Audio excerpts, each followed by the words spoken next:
Okay, so hello everyone. Welcome to the second BritCham Indonesia Professional Women's Group webinar, Consumer Behavior in the New Normal. I am Asti, Events Coordinator at BritCham Indonesia. Today, we are joined by our three panelists, Venu Madhav, General Manager at Kantar World Panel Division, Mia Tris Cahyani, Director of Consumer Panel Services at Nielsen Indonesia, and last but not least, Ashran Dato Ghazi, CEO at Datel Asia. Today's session will be moderated by Soni Jatnani, the chairwoman of BritCham Professional Women's Group. And before we start, allow me to review the functionality of this webinar. Today's webinar is being recorded, and we will be able to share a link with you when it's available after this webinar is completed.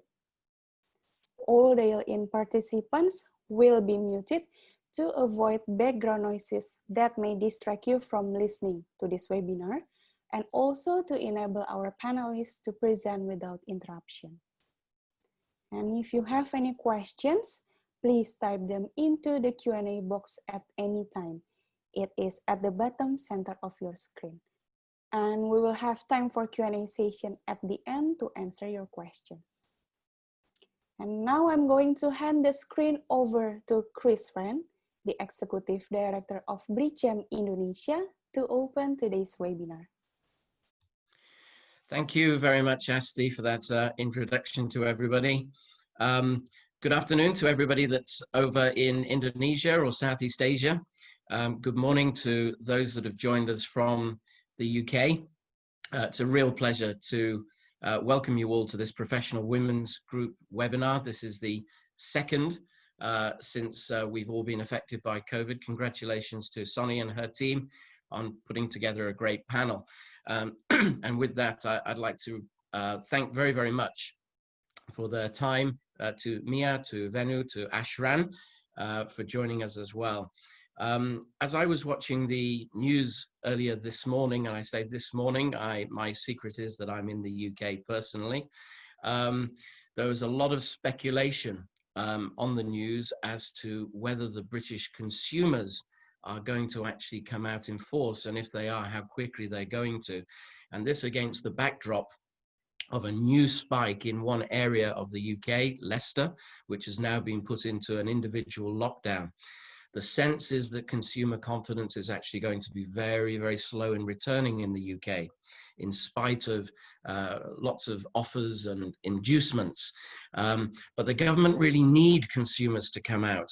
£100 billion has been put into supporting business through furloughing, which is paying people to stay, to remain in work, but not actually working, to put off the onset of unemployment and many, many other of the consequences that are likely to come in, still at the moment, unaccountable consequences that are likely to come in over the next few months. So it is just so relevant.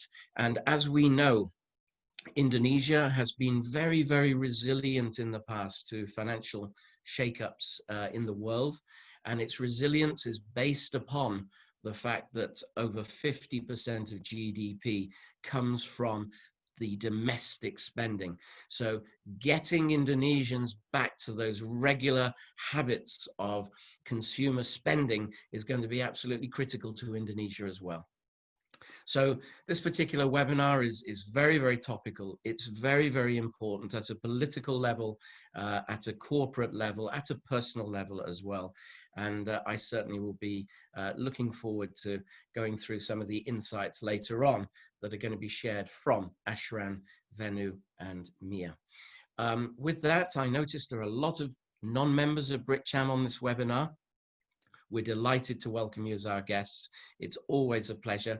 And hopefully, over the next few months, at some stage, our team will try to induce you to become a more formal member of our community by becoming members of BritCham. With that, I'm going to pass the baton to Soni, who's going to be moderating and seeing us smoothly through this particular webinar. once again, I'd like to thank you all for joining us. I'd like to thank our panel for sharing their expertise and their time with us. Sonny, over to you. Thank you, Chris. And thank you everyone for joining us today. My name is Soni Jetnani and I am the chairwoman of the British Chamber Professional Women Group. Our group has been active for the last 10 years and I'm very proud to say that BritCham is the only chamber of commerce that has a women-only sector group. So we are really grateful and we look forward to, as Chris said, all those people who are new to us, please join us. We have a lot of webinars and I think BritCham has been very, very active, especially this time with putting up online webinars almost every week. So we look forward to seeing you more often. And this topic is really something that is very close to my heart. We had wanted to do this before COVID, but at that time we were trying to do an online, an offline event. And I remember Ashran saying, I'm not allowed to travel anymore from Malaysia to Indonesia. And so we put this topic on the shelf. And then I thought with July coming up and with all the talk about Indonesia's new normal economy, this is the time that we should reintroduce this topic. And I got in touch with all the speakers who are also BritCham members, and they agreed to do this. So thank you so much to all the speakers. And without further ado, I'm going to introduce our first presenter. That's from Kantar, Venu Madhav. Venu Madhav is the General Manager of Kantar World Panel Division. And he manages the KWP business growth through client acquisition, improving service quality, client satisfaction, and introducing new offers to meet Indonesia's client requirements. He's got 20 years experience in market research, and he has worked across different research streams, such as retail, customized, and media for research companies such as Kantar Group and Nielsen. For today, Venu will be presenting on the consumer behavior at home. Now, if we look at consumer spending, FMCG spending on branded foods, beverages, home care, and personal care constitute the primary needs of Indonesia, followed by eating out, entertainment, and traveling, which constitute the secondary and tertiary needs. As we know, with COVID-19, consumers have been impacted across all segments and all needs. So Venu will be talking about the impact of COVID-19 on the primary needs, which is the FMCG sector. So over to you, Venu. Thank you, Soni, and good afternoon, everyone. And it's my pleasure to be presenting this. I will take about 10 minutes and let me share my screen. Yeah, and I guess I think post what President Jokowi told us about 3 or was it 4 weeks ago, that Indonesia is now going to get into a new normal. And hence, I've just called my presentation as Embracing this New Normal. And as Soni mentioned, that this is going to be a lot about what is happening to in-home consumption and how, thanks to people having to stay at home for the last 3 to 4 months, they have changed their behavior and what has happened to their purchase behavior. So I've split the section into 3. First, I'm going to talk about what changes have we seen in the consumer behavior and purchases. Based on what we have seen over the past 16 weeks or so, we want to just take a punt at trying to estimate or what we can expect will remain in terms of the behaviors and what will come back to normal. And lastly, I'll just touch upon a few pointers in terms of what do companies need to do in this new normal. So if we look at, and a good indicator of what is happening in terms of the consumer behavior is to understand first is about what is happening to their mobility. So here we have looked at some information trends in terms of the Google Mobility Index. And the green line that you see here is the average mobility. And as you can see, if the normal was 0, then the Indonesian consumer is now at about -40 in terms of the mobilities. So about 40% of the consumers are really not traveling, are not going to work, and end up spending time at home in their residence. And that's been consistent, except for maybe towards the end when we had the Eid al-Fitri week of the last week of May. That's when we saw a little bit of a dip, but otherwise it's been consistent in terms of the average mobility being quite low or coming down significantly, which means that the consumers are staying at home. And hence, so what happens to the consumer behavior at home in terms of what do they buy? And as I said, or as Sony also mentioned earlier, that we are talking about categories which consumers consume at their home. So if you look at the behavior on the categories, and this is the total FMCG. So what we do here is that we track on a weekly basis what is it that people are buying for their in-home consumption. And the dotted black line is what tells us about how the movement has been. And it has gone up significantly. It's gone up now, and as an index versus February, which I would call as pre-COVID, we're seeing the indexes as high towards the pay week and the higher week, which is the Ramadan period, is when it is almost hit about 15% higher.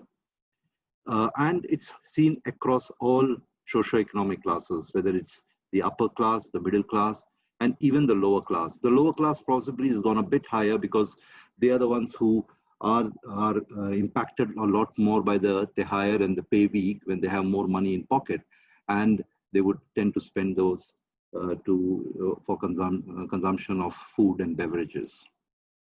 So definitely from an FMCG point of view or primary needs point of view, there has been a significant increase over the past 4 months.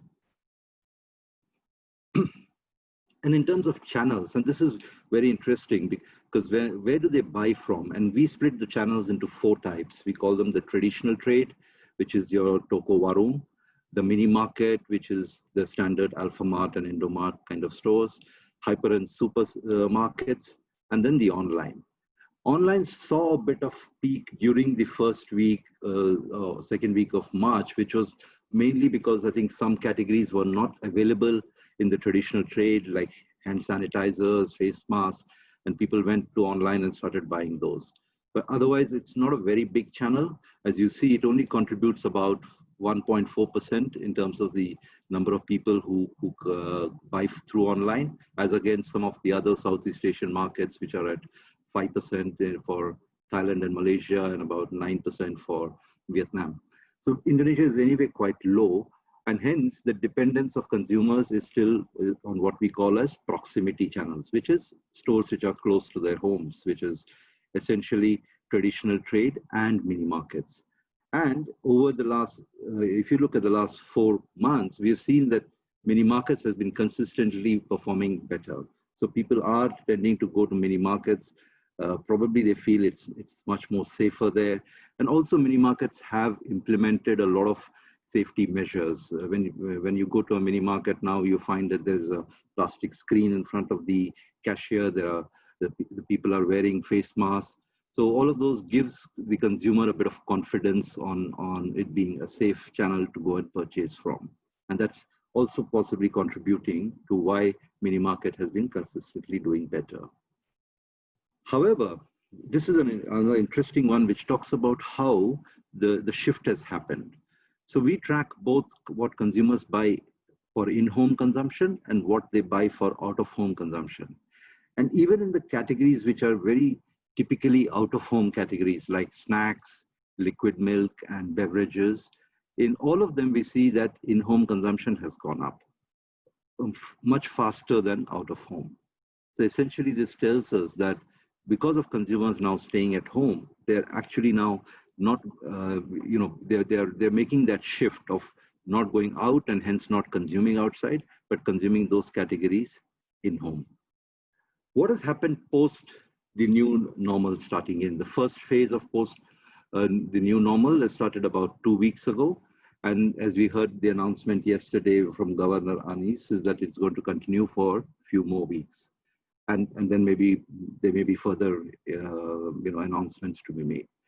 We do see that when the new normal got announced, we do see that the residential mobility has come down and average mobility has also started to move up, which means consumers have now, while they still have, it's still below zero. So it still means that there are a lot of people who are still staying at home.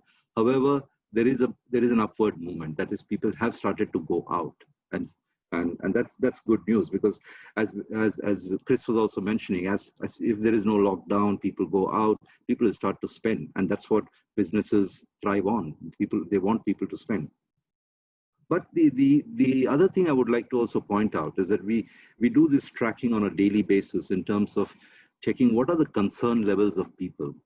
And interesting is that even though when the new normal came in, it's not gone up nor has it gone down. Now, why is it interesting is because one would have expected with the new normal, it should have gone down, right? We want people to go out, the restrictions are slowly being removed. So you would want people, you would expect that people would be less concerned. However, on the other side, we also know that the number of cases in Indonesia on a daily basis is increasing. It's almost averaging 1,100 to 1,200 new cases every day. And maybe that's the reason why we don't see that concern, that Indonesians are not saying that they are reducing in their concerns. They are still pretty high on being concerned about what is happening to COVID or due to COVID. The next one we would like to look at is what are people feeling about it? And this is where we asked a question on a large scale study. And the things that I'm pointing out here, people are still saying that they are worried to leave home. And that's in fact gone up from before the normal versus after the new normal was announced. So from 40%, it has gone up to 46%. So almost 1 in 2 people are saying that they are still worried about leaving home. Also, they're not that eager to start hanging out with friends. And remember the Indonesian psyche and their behavior. It's a lot about collectivism, doing things together, hanging out with friends, meeting, socializing. All of that is, while it was already restricted, people are still not feeling comfortable, even though the new normal has come in. They're also saying that they're not really that keen about going out and eating in restaurants and warung. In fact, that number has come down in terms of number of people who really want to go out and eat in restaurants and warung. The other interesting one, which is that return to work. So here we asked them whether are you enthusiastic about going back to your office or work? It's actually come down. People are not enthusiastic to go back to work. But at the same time, they want their kids to go to school. So they just want the schools and colleges to reopen, and that has gone up. So it's a bit, I wouldn't know whether I should call it a very, an opposite reaction, saying I wouldn't want to go to work, but I want my kids to go off to school. On the financial anxiety, and I think this is an interesting one, which is because businesses depend on a lot on what do consumers feel about it. And here we see that people are going to start spending. That they have now come to accept that that COVID is going to stay for some more time, and there is a need that I should start spending. They still have the feeling that this will stay, but I need to start spending. And they're also less worried about their job and income. So these are two positive things I would say, that people are now willing to open their purse strings. And especially while we have seen that primary needs are doing well in terms of the FMCG industry, but what is important is also the secondary and the tertiary, which is eating out, entertainment, and those. And if consumers are saying that they want to now spend and they want to now, not that much worried about saving, so that it's a positive indicator that people are wanting to spend. So let's look at what to expect if we going forward.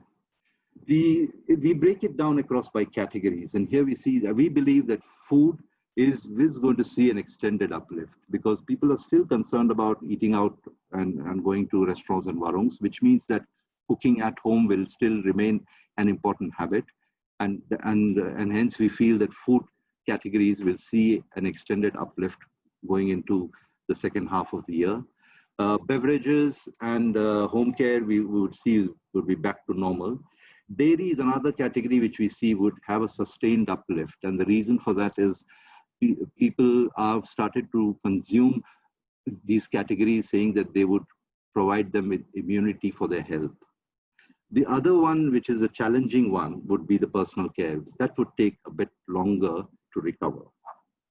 But what are they doing at home? So when they're at home, they tend to spend a lot of time on digital, and they're seeing a lot more advertising on digital.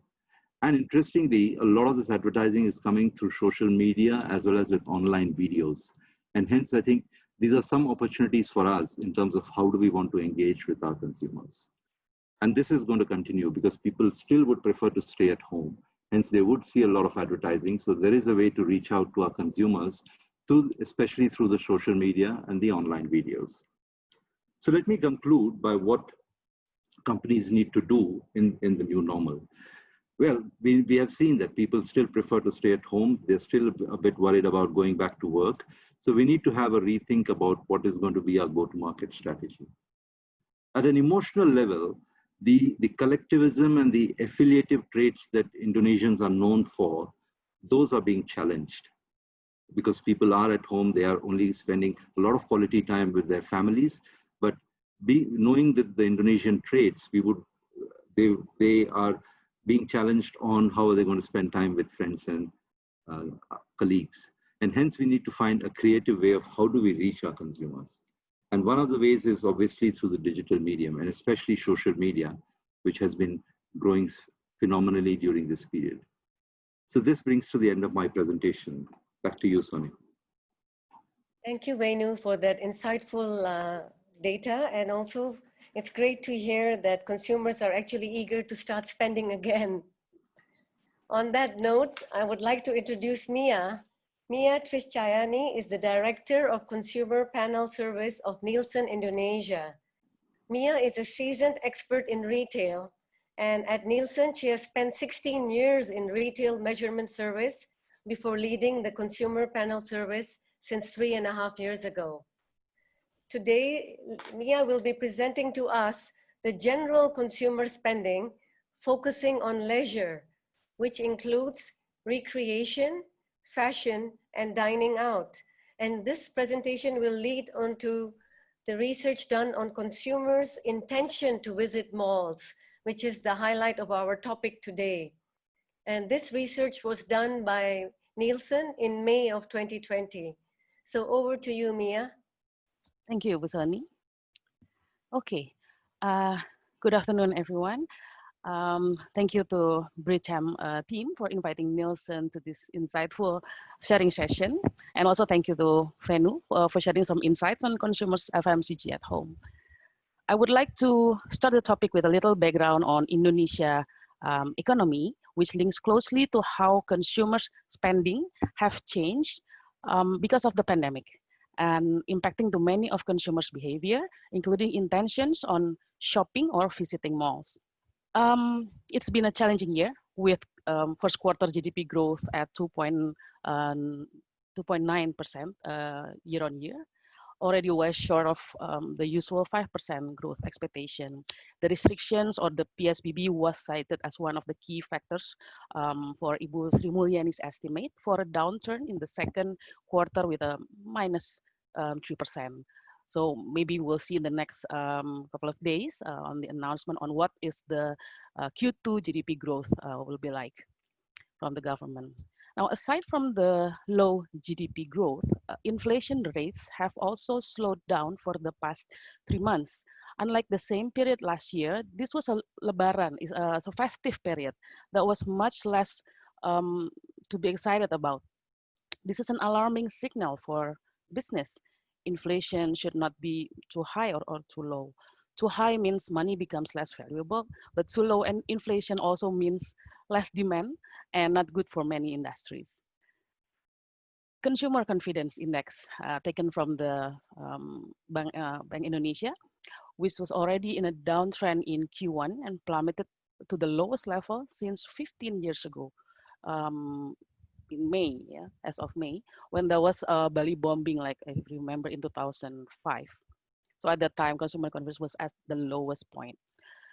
Now the decline was driven by concerns around current income, job availability, which also reflected to consumers' desire to spend. The lower the confidence, the lower the consumer will spend. That is usually what happens, yeah, connecting to the macroeconomy. Now, income compressions triggered consumers across the socio-economic class to readjust their wallet spending and to some extent limiting the spend on leisure. Consumers who are experiencing income compression will reduce their tertiary needs, yeah, such as holiday travels, entertainment. Those are the first ones to cut. From our consumer panel data, the latest ongoing survey on household spending across all SES shows a 7% decline year on year in terms of average family spending during COVID situation. Some expenses turned out to be higher compared to before COVID-19 situation. As we see, upper and middle SES spend more on daily basic necessities or the FMCG, yeah, as they prepare meals more frequently at home and fulfill their family health and hygiene well-being, as also Venu has already shared previously. However, FMCG only contributes around 10 to 12% of family expenses, as there are other bigger expenses where households must allocate their income, such as fresh food and staples, saving and loans, and leisure. Now, the reason why family spending is decreasing actually driven by leisures, as people cut down their spending on dining out, recreation, and entertainment, as well as fashion. The spending decline in leisure happens consistently across all SES, with upper SES contributing the most to the decline, considering they are the ones who usually have higher spending compared to the other SES. Now, we ask consumers about when they will be ready to do different kind of activities post the restrictions. Their first priority is to visit family and friends and also attend religious activities. So it turns out Indonesians are quite religious, yeah, majority of the population. In July, they are willing to attend live events and visiting shopping malls.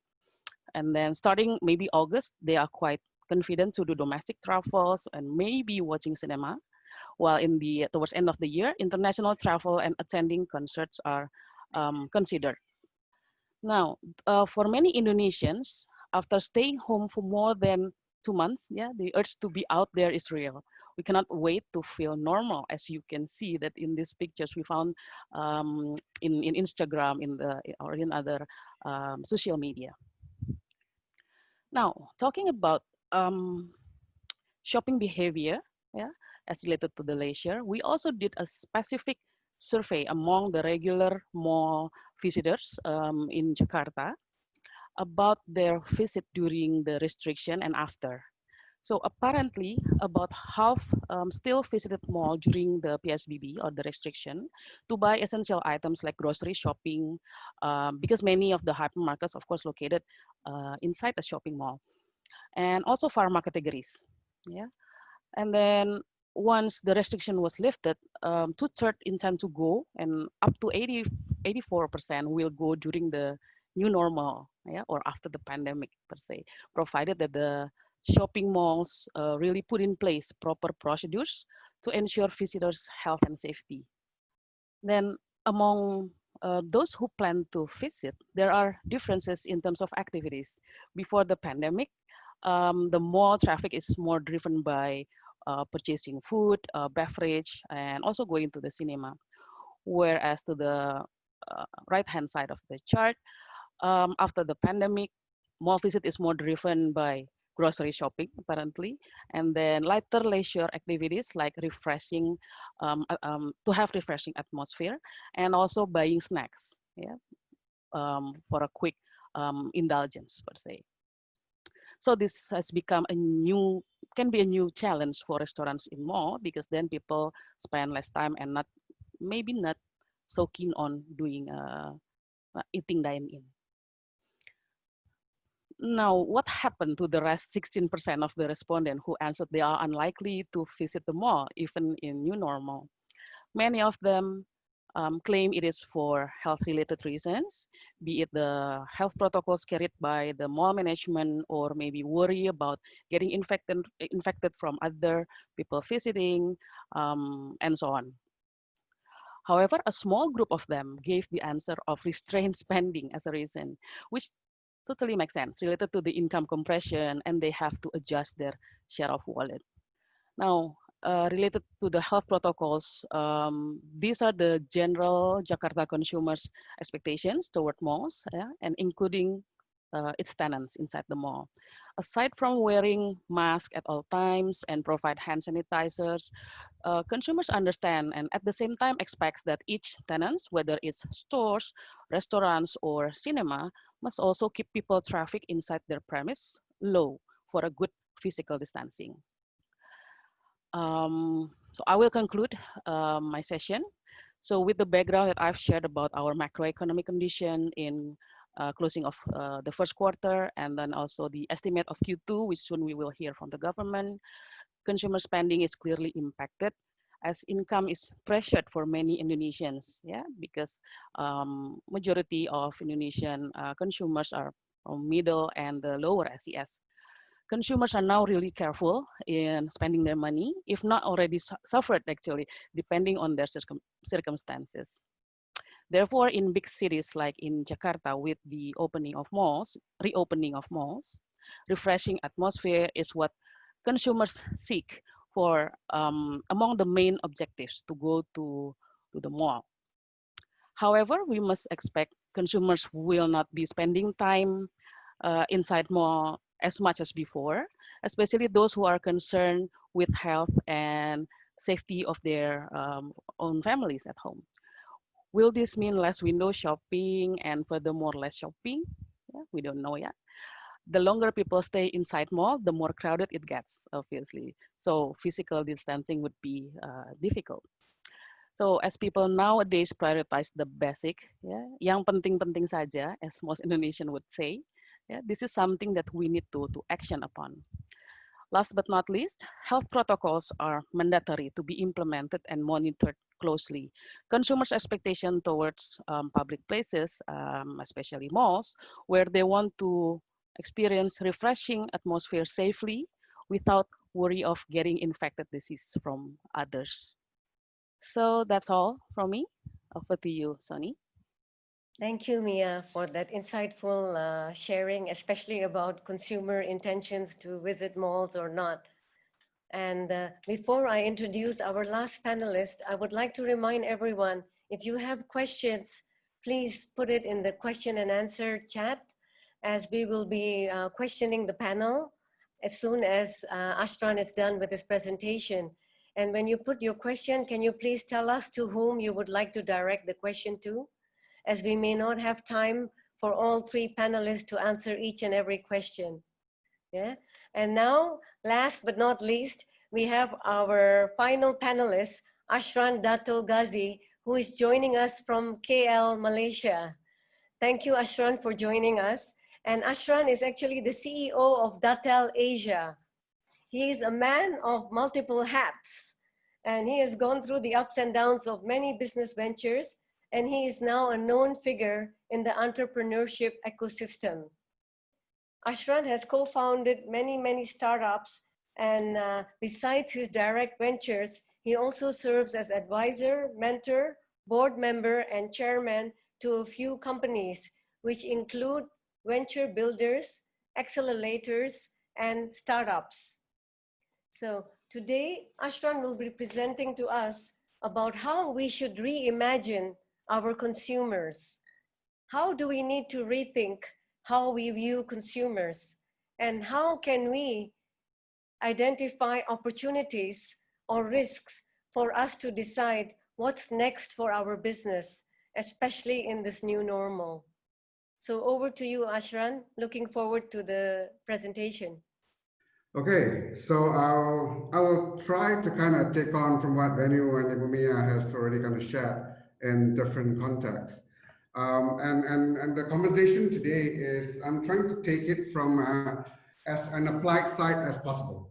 Yeah. So again, everyone talks about the new normal, but the fundamental question to everyone is that, what does that really mean to me? What does that mean to my business? How can I really use this information to make key decisions? And what I'm putting on the table here to everyone that's listening this webinar, it's about new normal thinking. Yes, we talk about new normal, but what I'm kind of pushing this to everyone is that new normal thinking is that you cannot start thinking based on just demographics. Everyone always has a product, they've got a particular demographics that they're looking at. With this whole pandemic that we've put across right now, different people react differently, right? And it's not necessarily just based on how old they are or their income levels and so forth. There are other aspects of individuals that is going to affect. Pretty much things that Ibumia and Venu mentioned just now. Those are what the trends and things are moving. But I guess again to the businesses, while I know that, how do I then take that next step? So, sorry. So when we talk about reimagining consumers, our goal in engaging with a lot of business owners is about how can you actually identify opportunities? How can you mitigate risk with regards to this recovery period and beyond? Because at the end of the day, you want to see something and you want to take some action, some within the shorter term, some perhaps thinking about what you need to do beyond that. And we're going to put a framework together that looks at consumer confidence, consumer readiness, do some correlations with regards to that. I'm not sure whether this is Vinu or Mia just now shared about what are the things that people are doing when they are locked in the house, right? So we're going to take a few perspectives here. I'll skip this. I think everyone kind of just pretty much kind of appreciates this landscape itself. But the key thing to note is, just like earlier presentations, the consumer behaviors are in a state of flux. Everyone's naturally looking at the focus of business, but the core fundamental of it all is the need to be agile. And the agility aspects here is because the behavior kind of, while some aspects are showing trends, but it goes up and down, like I think Venu was highlighting earlier on just now too. So from an Indonesian lens, we did some look over the last April, May, and June in terms of confidence of Indonesians and what they're willing to do and what's their thinking with regards to the variety of things. And these are the key markers that we're going to put across to everyone. And we looked at it from also more social type activities and in terms of their confidence level with regards to those things. I don't want to go to details with regards to this because I think Ibumia and Venu kind of touched a little bit about this a little bit, but why I'm highlighting this through also is that, while this confidence level that is moving either up or down within all those various aspects, we still need to go one level down to be able to truly see other aspects, other implications of what they are actually behaving. Yeah. So again, we've added some other new aspects as we looked at some of the behaviors to look at the confidence context. So confidence, if I'm looking at addressing, business owners or that's running a variety of businesses out there, right? The confidence levels pretty much gives you a certain sense of indicators, right? But it doesn't necessarily directly help you yet in terms of taking that next course of action. So I want to give a context example here a little bit. And taking a dining out example within the Indonesia's lens, taking some of the consumer readiness context and seeing who you could potentially target at the end of the day, essentially, yeah? Because we all have our own premises. As a fashion business, certain segments are your clients. While we talk about the general shifts, but are the existing clients going to be the same clients or not? Are there new sets of clients, segments that is going to be potentials for what you're potentially doing out there. So what we've done, and I'm looking at data points just between May and June, and like I mentioned just now, we did not want to look at starting the conversation from demographics, right? Because demographics is what the old norm is. You look at demographics, you try and target them directly, and that's your hypothesis. But with regards to the new norm as you're moving forward, people's behavior is influenced by a whole variety of things. So what we've done is we looked at activities of what people have done during lockdown while they are at home and correlate to their propensity to want to go out and eat. That's what this chart is showing. So what it's showing in May here right now, that those people that's actually consuming media, audio streaming, a variety of shows and so forth, and I think Venu highlighted this, in our analysis shows that they are more eager to go out. Whereas at the bottom bracket, those that are actually cooking at home, they are doing all these other things on the red box, they are more willing to wait, even as government opens up. And as we see in June, as we put it across just now, because the consumers is on a state of influx, right? 1 month they're saying something, the next month they're changing their view on things. And why the green box at the top in June is empty, so to speak, there is nothing significant in terms of correlating in June, the people that's doing these activities to the state of readiness that's going out, right? So once you see this, the next question for somebody that's in this line of business is going to be asking, okay, that's interesting. Can I now, if I'm in the food business, can I now target these groups of people or not? Yeah. So what we've done is we look at common behaviors. So our anchor in this particular example that I'm sharing with everyone is about eating out. And you look at small dots that you see around are activities that they are doing at home. And what are the commonalities of that? And what this is highlighting is what I would love to say that, you know, there's more on the positive side, but the commonalities is that if you see all the other boxes, the willingness to wait, right? The willingness to wait in terms of all these activities. Most people who are actually consuming video streaming content, audio content, are saying that I'm willing to wait first before I go out and go to gym works and so forth. I'm willing to wait before I go to a big social event. I'm generally willing to wait still, even going to a shopping mall and all these other services per se. So now you're going to have this lens, you're still asking, right? What do I do? Great that I know all these things, right?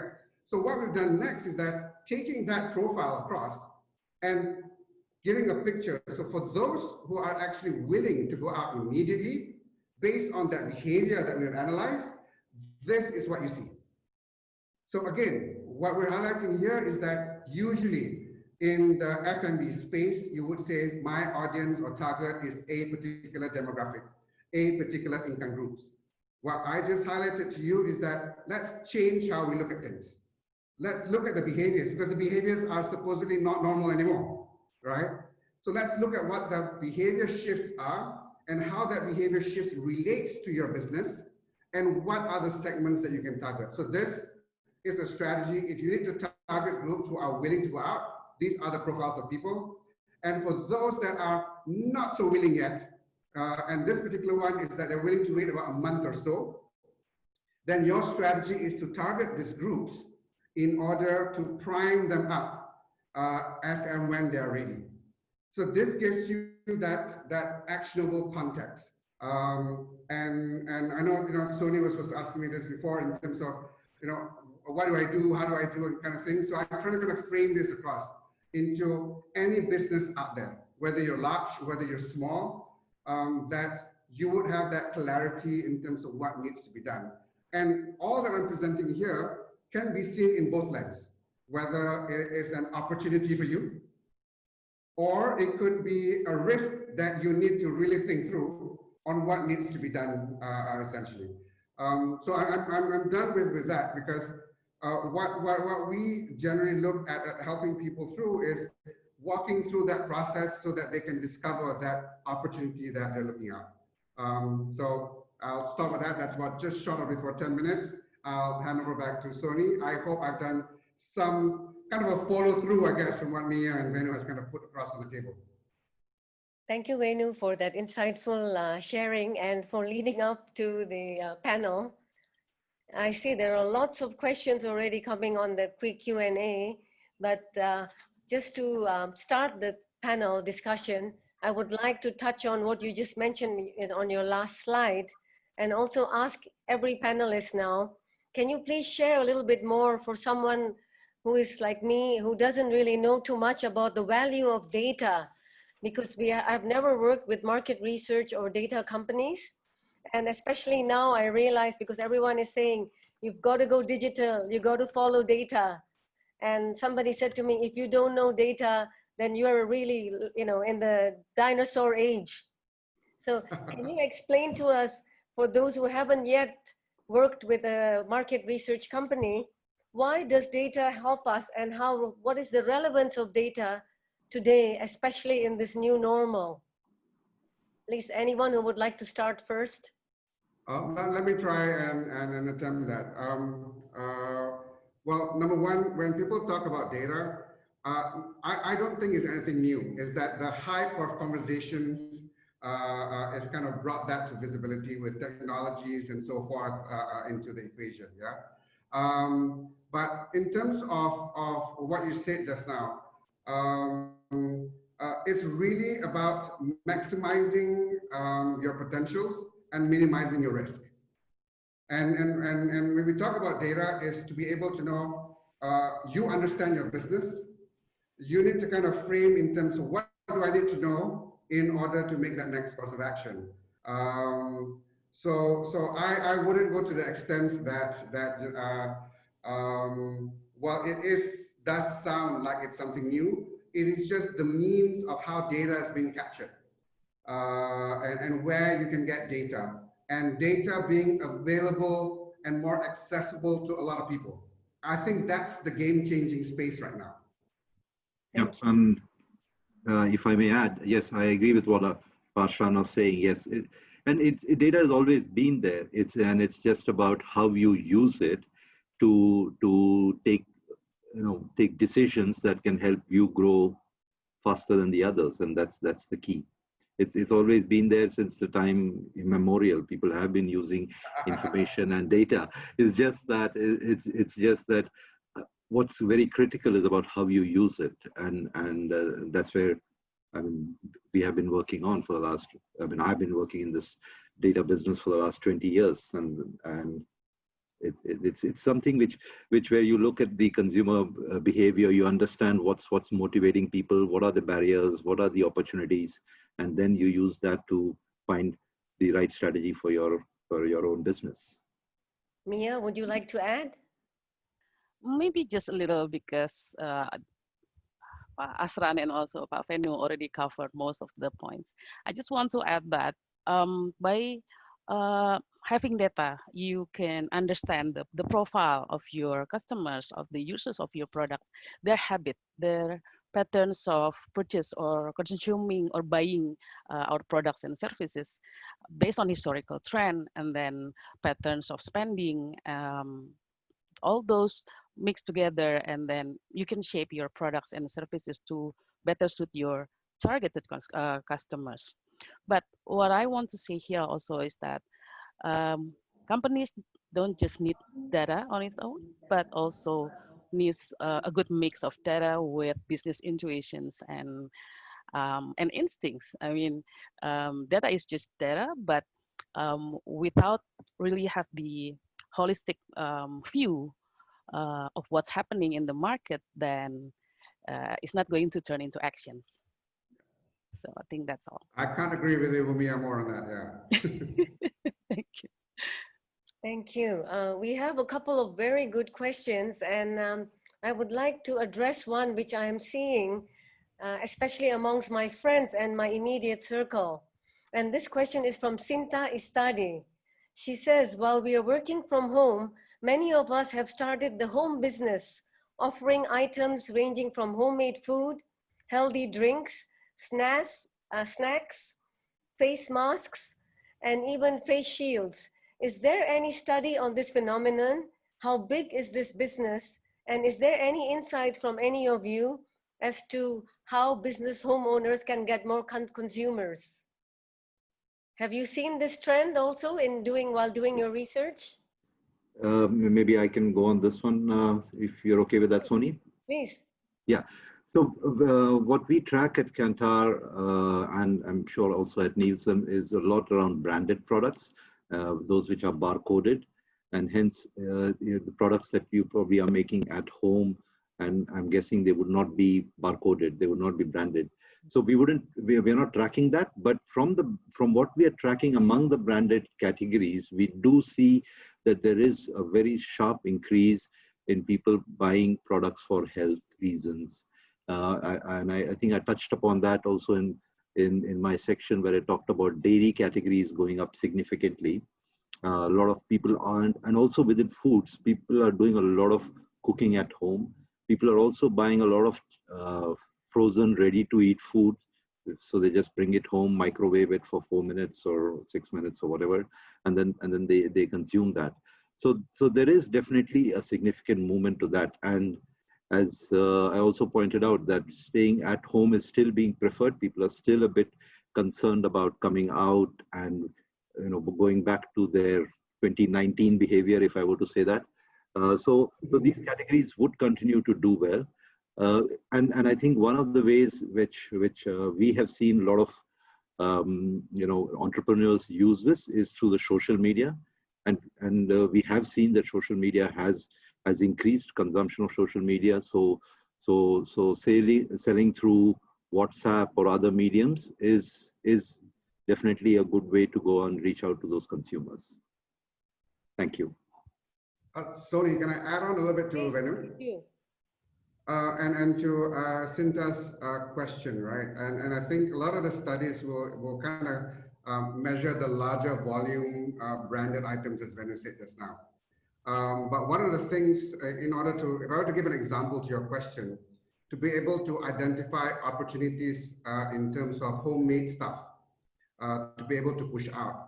Your target segment would be those consumers who are not too brand conscious, right? So this is where even Mia was saying, right? Data is one thing, but to be able to correlate data is an important skill set a little bit.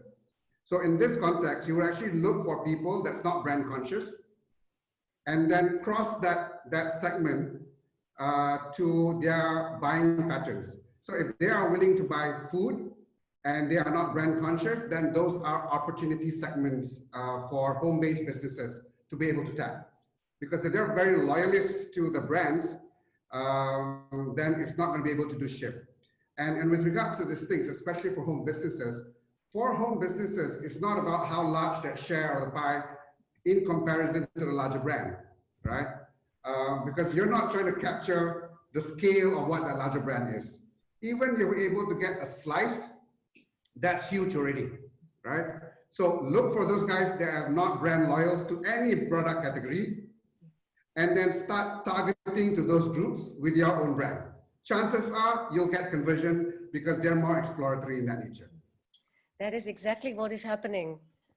Yeah, Mia, would you like to add? Yes, please. Maybe I have another point of view to talk about. So based on our global Nielsen study, it is identified that there are 6 consumption dynamics or consumption changes in this regeneration to the new normal area. One of them being is origin preference. So people would tend to, and this is across countries, happening. People would tend to trust more products that are sourced from local or buying products from proximities. Yeah, basically that's what's happening, and that includes home industries. So in Indonesia, based on my personal observation and also some experience looking at my friends from the social medias, we see that yes, it is blooming. Yeah, we don't know yet how big it is and how big it's going to be, but for sure, a lot of people is actually preferring those products because of that origin preference hypothesis, yeah. But then also because they want to help the economy. So when they see from their Instagram or from Facebook that their friends is actually baking something or selling something related to what they need at the moment because they are working from home or staying at home per se, then they would just instantly, I'll have it. I'll have it too. I'll have it three, because of the spirit of helping. And Indonesia is very famous of gotong royong, right? Um, Yeah. uh, it's very, very family oriented or very friends oriented. So that actually helps this little business to grow. What they need to grow further in the future is that if they can really nurture this little business of their own from home by adapting technology more, utilizing social media in a wider scope, or maybe even partnering with vendors or suppliers that can help them better, that can help them with, I don't know, maybe like inventory management or customer service responses, this kind of thing. Because for staying at home moms, when they do business, they still have a lot of things to juggle with, the children, the house, the cooking, and then they don't have time to swiftly respond to any request or any orders coming to their cell phone, right? So they would need administrators to do that. So that's a little example of how the small micro business to grow further in the future. So that's my 2 cents. Thank you. Yeah, from what I have seen, the friends who are very Instagram and WhatsApp savvy, they are doing very well. And those who are actually very creative, they can cook well or they can make products well, but they don't have an Instagram following. They're struggling to sell their products. There you go. But those who Very are true. taking videos and putting photos every 6 hours, they are really selling very, very well. And I think, as Mia mentioned, women, we have a very good fan build up. We all are supporting one another.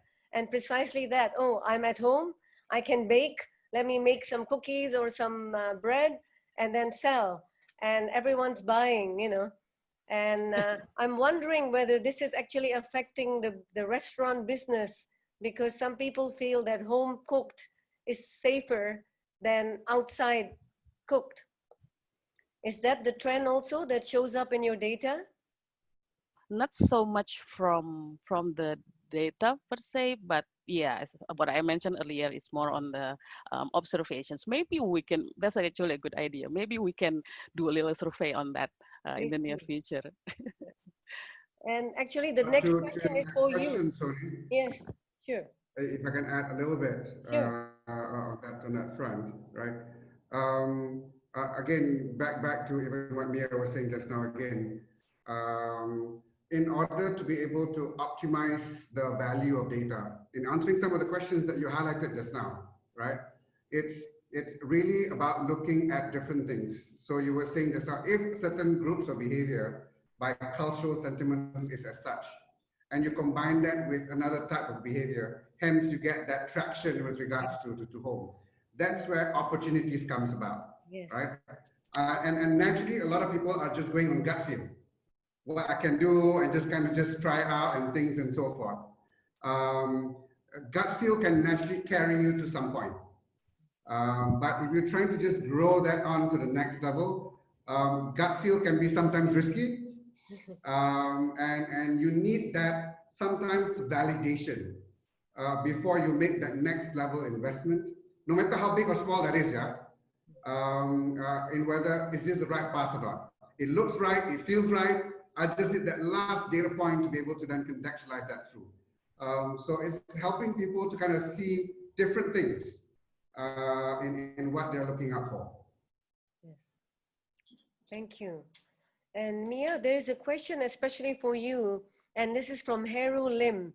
He's saying, I wonder why health spending will be decreased across all SES, while actually people need to address more concerns on health.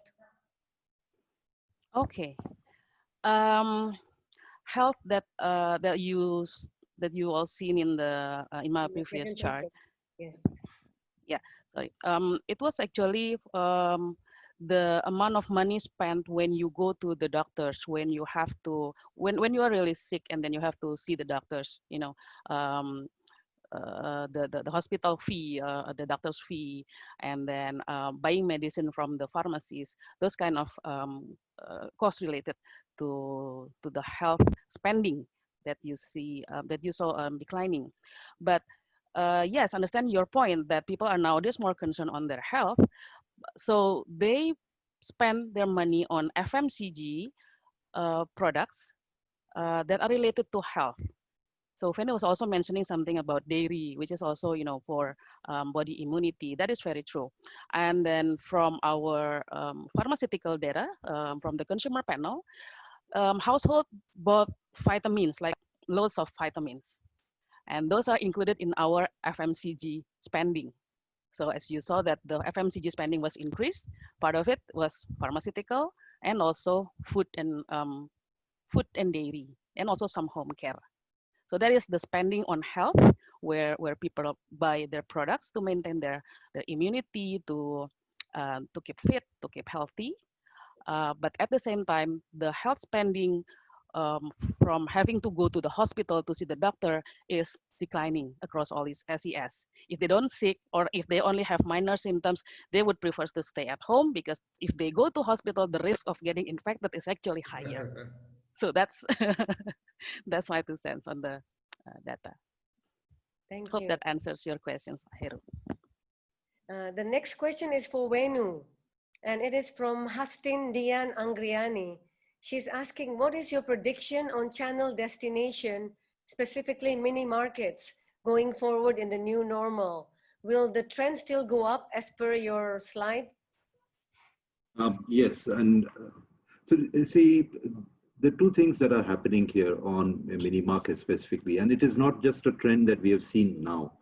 Mini markets has been the channel that has been expanding its footprint across Indonesia and even within each of the cities, and they have been increasing the number of stores. And at the same time, they're also getting more closer, because as you increase the number of stores, you kind of get that much closer to the residential areas, to the consumers. And in this time where people are a bit worried about stepping out and going somewhere, the proximity channel is what becomes important. And I think that's what is helping the mini market to grow even a bit further this year as compared to the previous years. And I believe this trend will continue. Thank you. This is an interesting question from Paulus Bambang of Astra, and this is, I think, for all of you. He's saying that following your survey results, the conclusion is that the economy will go down worse, at least in the next quarter, due to consumer spending behavior, as you all have shown us based on the research. And the impacts could be that some companies may go out of business, unemployment will rise, and many people will lose their income. In your opinion, what can companies do to change this behavior in order to protect the economy and bring it back to some kind of normal again? Or do we just have to adjust to this new normal? Any ideas? I'll take a first stab at it. I think it comes back to what I mentioned earlier on about agility and having clarity with regards to the level of impact your particular sector of business is doing. And when we talk about agility, you may end up needing to decide not doing the business that you're doing. And you've got to make that decision fast enough. They've got to reflect what is core asset within your business and how you can repurpose that asset for a new opportunity out there. And if you wait too long to make that decision, then you will not be able to help in protecting the economy back to normal again, because it's a ripple effect after that. Anyone would like to add to that? Yes. Yeah, just to add to what Parshan was saying.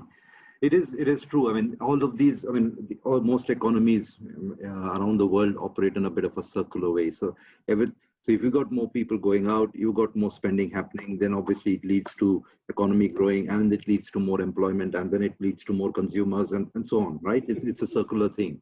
And here we have a situation where in that circle, one of those points has been put to a stop, or there's a huge reduction there. And then that then has a ripple effect or a domino effect, as we call it, across various industries. And we are seeing that today, like travel is going down. We are seeing that, yes, a lot of people are being put on furlough or even having to lose their jobs. So obviously, we have to reinvent ourselves in terms of what, with the skill sets that we have of our people and what the business that we are in, what is it that I can reskill ourselves and use that to reinvent my business and see how I can get back my consumers, maybe doing a different set of things. Yeah, maybe I just add a little bit more from what Pak Asran and Pak Venu have mentioned before. So yes, correct. I totally agree with Pak Asran that agility companies really must have nowadays, and also speed, and also care for customers and technology adaptation. You know, technology has been, I think, has been developing much further in the past 3 months at least. Yeah, consumers have been exposed more to technology. So I think in terms of surviving for the companies in order to market their products and services, there are things that consumers usually look for in a product or a services. First one is the access to information about the products that you are offering. Yeah, it has to be easily accessible.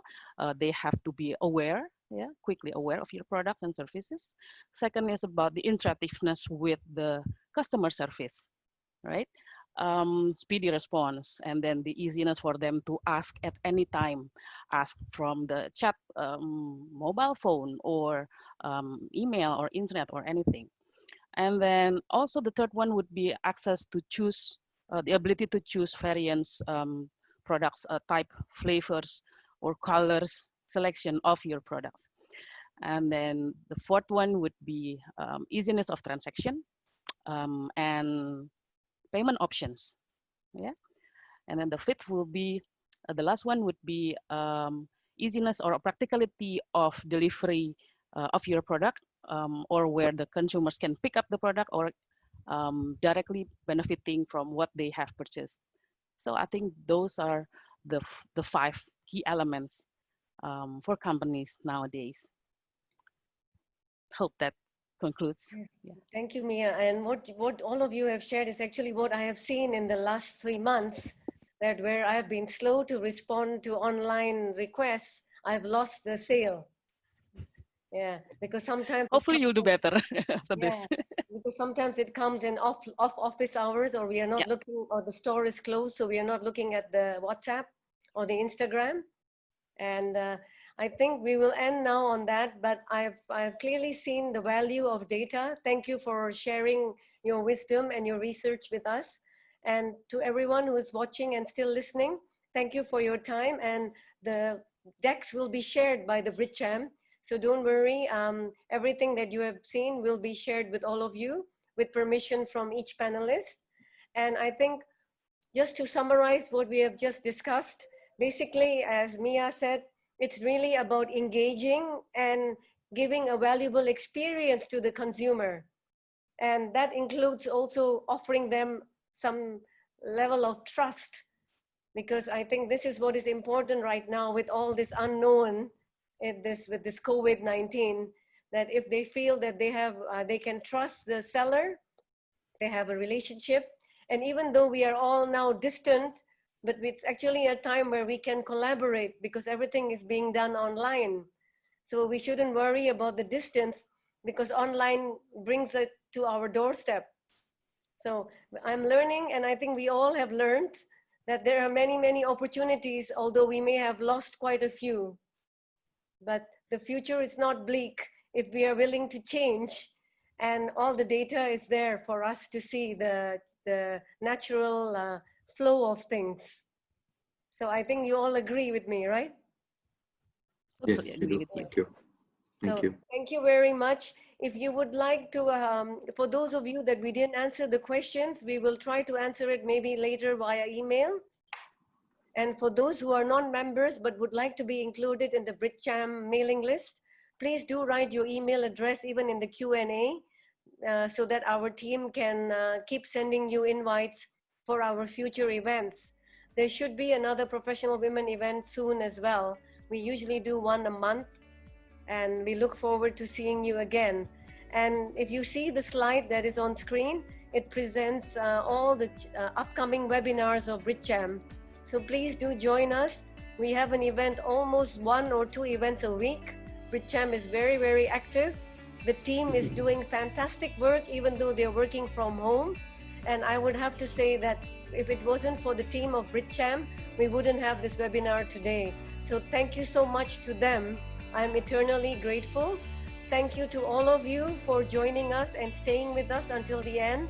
Thank you to all the panelists for your valuable time, your research, and your willingness to support our group. And on that note, we will say goodbye. So thank you again, and see you next time. Thank you. Thank you.